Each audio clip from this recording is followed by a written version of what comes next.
Olá, mulheres, bom dia. Aqui é a Alessandra do Amor à Palavra e estamos juntas lendo o livro O Poder da Oração para Mães. Seus filhos precisam do seu amor e da sua intercessão. O livro é de Marla Lupaissei, da editora Thomas Nelson, e hoje nós vamos dar início ao capítulo de número 4. Satisfaça as condições para ter a oração respondida. A oração é a fraqueza se curvando à onipotência. Deus sempre responde às orações, sempre.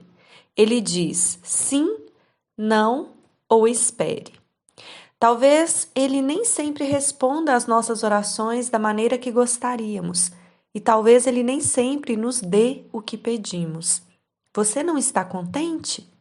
Muitas vezes, quando pedi algo a Deus, suspirei de alívio quando ele disse não.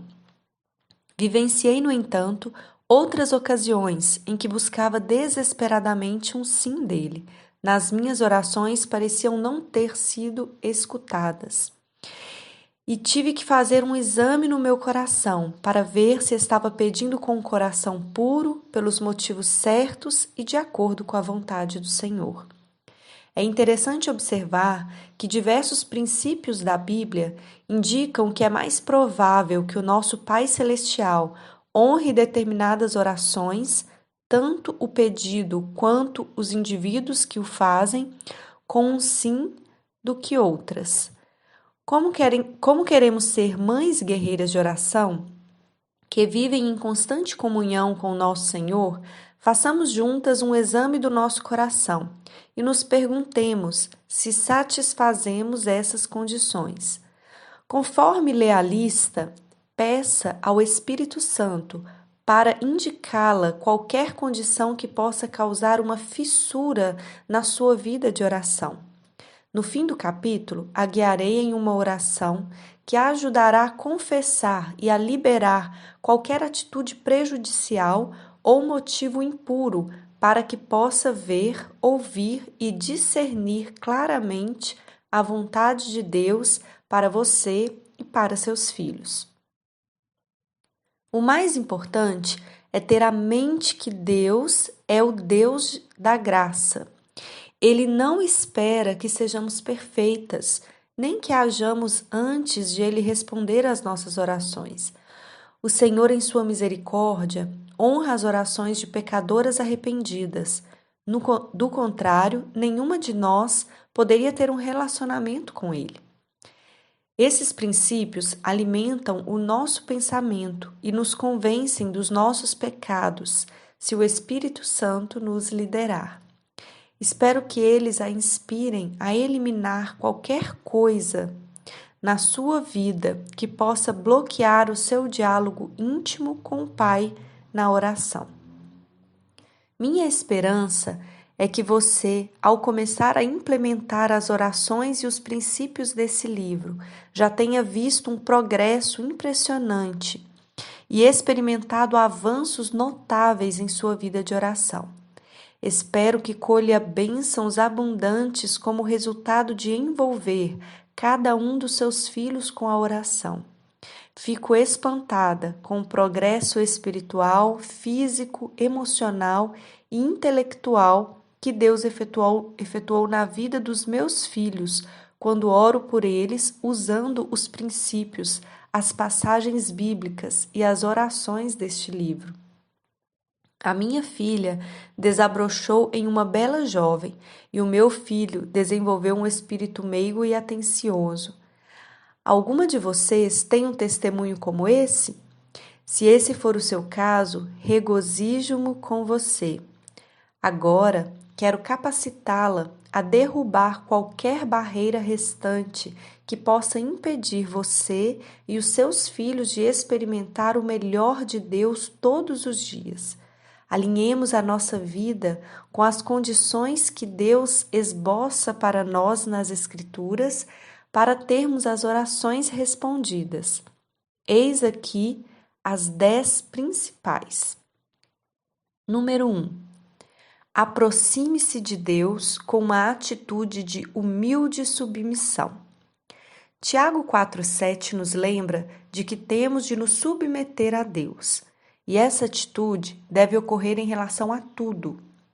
Tiago ligou nossa humildade diante do Pai à escolha de Deus de realizar obras poderosas e milagre na nossa vida por meio da oração. Tiago 4, 3, 6, 10.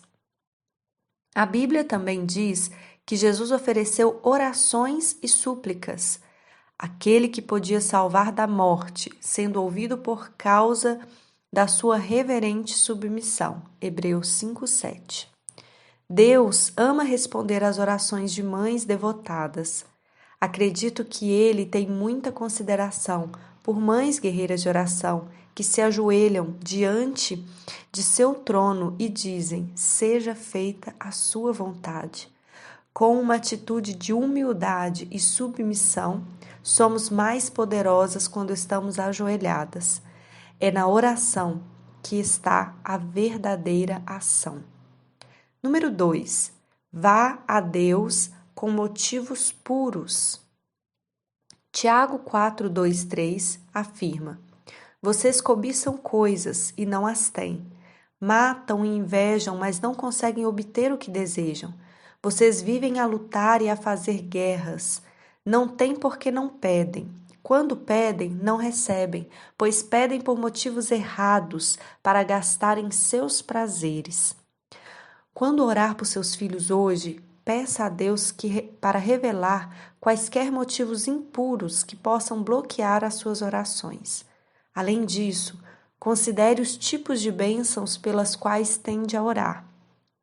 Elas são principalmente materiais ou são basicamente espirituais? Pense no motivo pelo qual ora por determinadas bênçãos. É porque sente realmente que são a vontade de Deus para os seus filhos ou está apenas pedindo a Deus para fazer o que você quer para eles?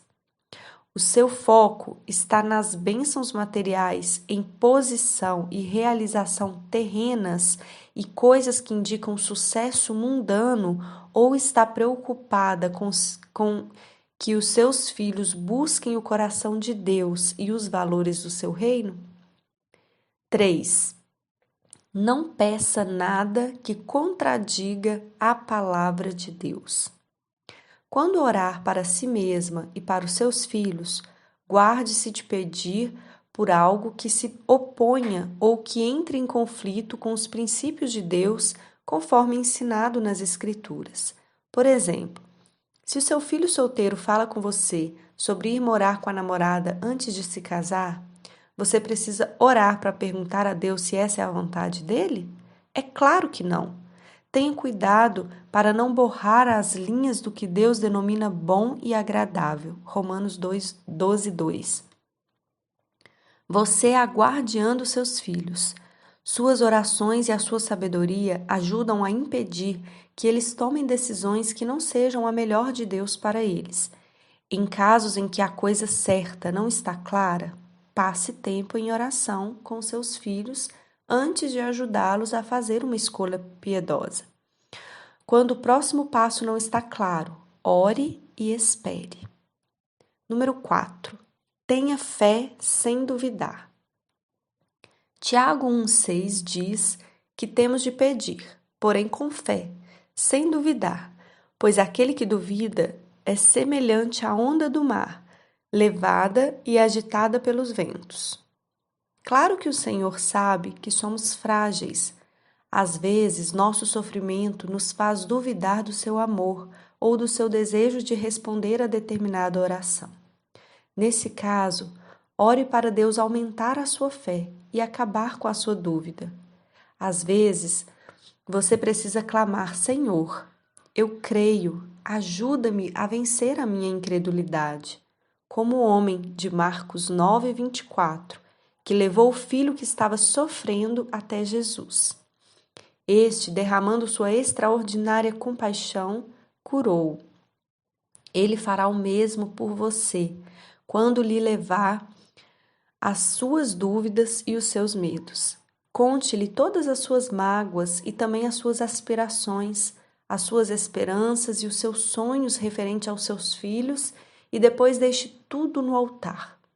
Ele substituirá a sua dúvida e os seus fardos por um espírito de fé inabalável.